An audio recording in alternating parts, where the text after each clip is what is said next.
Doncs, bueno, hem començat als anys, com ho sabeu, abans el futbol. Primer va començar el futbol, el rugby, la federació pertanyia al que és el Futbol Club Andorra. Després va haver una època que es van separar i es va fer la federació conjunta separada del que és el Futbol Club Andorra, en aquest cas. O sigui, va començar el que és el VPC, depenia del Futbol Club Andorra. I no sé si va ser als anys 60 i poc, i al 63 el que és el VPC, Voluntaris de la Protecció Civil, es separen als anys 63. És independent, vaja.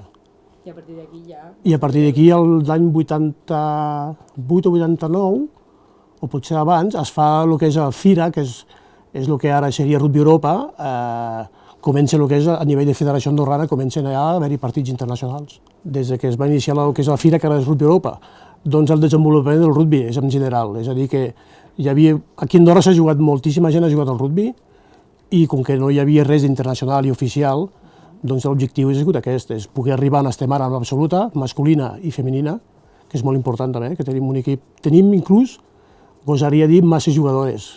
Pel nivell que tenim, ens costa molt trobar partits internacionals pel rugby a 15. Les categories tenim, el que és la federació, tenim escola de rugby de 6 anys fins a 14, i a partir de l'14 passen a ser del club, al VPC. Que llavors fan 16 o 18 i absolutes. Molt positiu, molt positiu. Independentment dels problemes que hagin pogut sorgir ara mateix, aquests dies, molt positiu perquè tenim moltes noies, molts nens.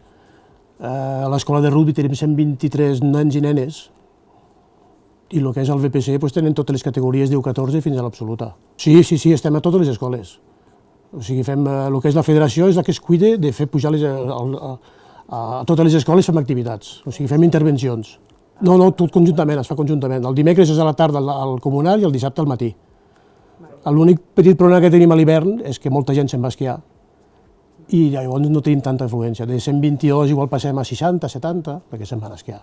Els reptes, primer que la gent disfruti, que és molt important, perquè els pares sempre tenen un neguit, de que es poden fer mal, tenen bastanta por i de fet és un esport que no hi ha tantes lesions, perquè el que són nois i noies tenim educadors que estan molt preparats, tots amb titulacions, i el rugby en general no hi ha tantes...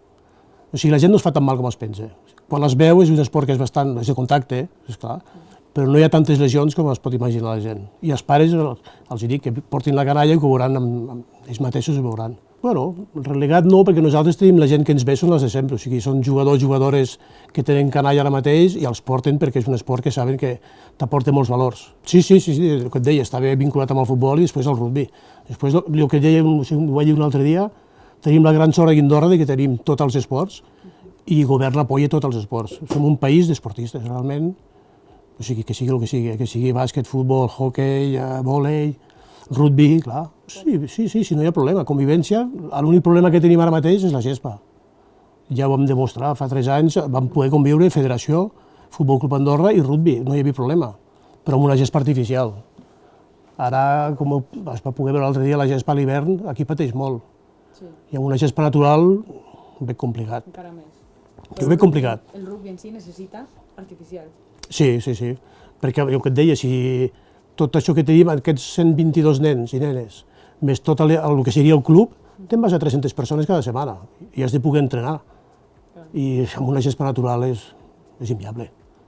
És inviable perquè... Només pel rugby ja seria impossible. Fer tots aquests entrenaments de dilluns a divendres, jugar dissabtes i diumenges, és que la gespa pateix quantitat, al ser natural, Sí, és superbell, però que, no sé, no dona tants diners com pot ser un altre esport com el bàsquet o el futbol, està clar. No hi ha tants diners al mig. És impressionant la gent que hi havia. He anat al Mundial de França, és impressionant. Però sempre està més limitat, perquè el futbol, vulguis o no, tu te'n vas a un pati a l'escola i és més fàcil jugar amb una pilota de tenis o amb un tros de paper amb biscots que jugar amb una pilota de rugby, que és totalment diferent. És un tema cultural. Sí. Més al sud de França juguen més al rugby al sud de França.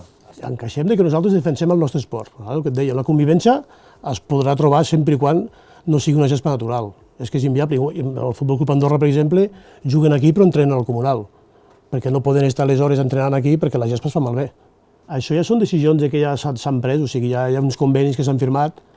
L'any passat ja vam tirar enrere, vam tornar en camp sense exclusivitat pel VPC, parlo, i que tornem, jo crec que hem de tornar a la normalitat, el que deia.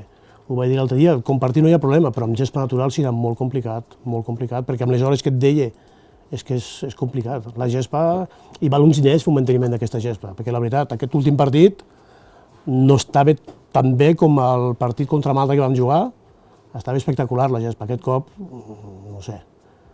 Per jugar a rugby estava molt bé, la veritat, el dissabte, i per jugar a futbol haguessin jugat el dissabte amb aquella gespa, no sé, no ho veig tan clar, però bueno, que no estava en millors condicions, està clar. La federació, que continua a tindre molta gent, que pugi la canalla, després a nivell de seleccions, les noies, el que et deia, a 7, el que és el rugby 7, tenim moltes noies, tenim 62 noies o 63, que és moltíssim, és enorme, és enorme. I amb 7 tenim equips, perquè ara està pujant molt el rugby a 7. Què passa? Que el 15 és més complicat. Molts països no tenen tantes jugadores com tenim nosaltres la sort de tindre. I llavors tenim bastants problemes per encaixar els partits de 15 i trobar equips que tinguin les noies, o sigui, tinguin prou noies per jugar. Això és un objectiu, un repte que ens estem ficant, buscant equips de 15, i després hi ha molta diferència de nivell a 15 també. Jugar partits.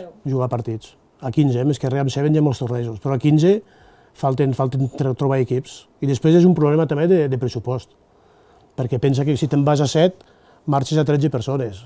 Si jugues a 15, te'n vas a 31. A nivell de viatges, allotjament, el pressupost et dispara bastant. Govern, nosaltres estem subvencionats per govern.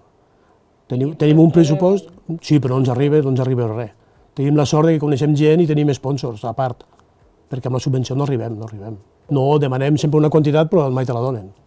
I la que demanem és la que realment necessitem.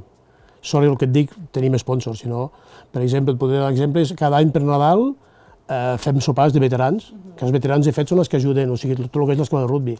Doncs amb això els hi podem pagar unes motxilles, els hi podem pagar un xandall, a nivell de sponsors. Res, que continuem com estem, sobretot et podria demanar més diners, demanaria govern per dir alguna cosa. No als jugadors que continuïn les jugadores amb aquesta línia, perquè pensa que és complicat. O sigui, aquesta gent, que són canalla, tenen tots, la selecció, em sembla que aquest partit està a 22 anys de mitjana, que és el futur, però aquesta canalla estan estudiant o estan treballant. Ara mateix estem preparant Xipre, haurem de marxar un dijous.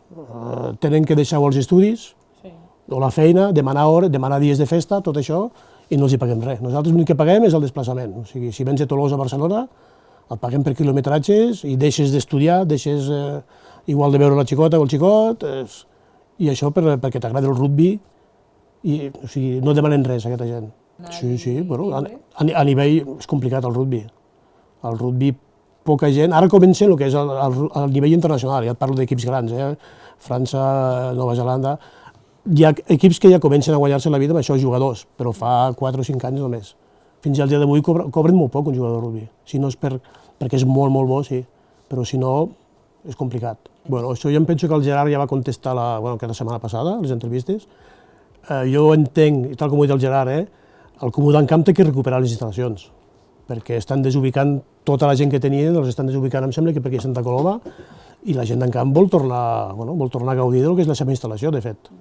I entenc perfectament la Laura, que així ho ha expressat, que l'any que ve s'havia acabat. I amb tota normalitat, ho entenc perfectament, és normal. Jo soc de la Massana, si tingués tots uns equips allà i me'ls fan marxar, un any, 2, 3 és el que ja havia estipulat en un principi, però clar, un any més ja... Això cada parròquia o cada cònsol, i és normal, ho entenc perfectament. Moltes gràcies pel vostre interès, pel rugby, molt important.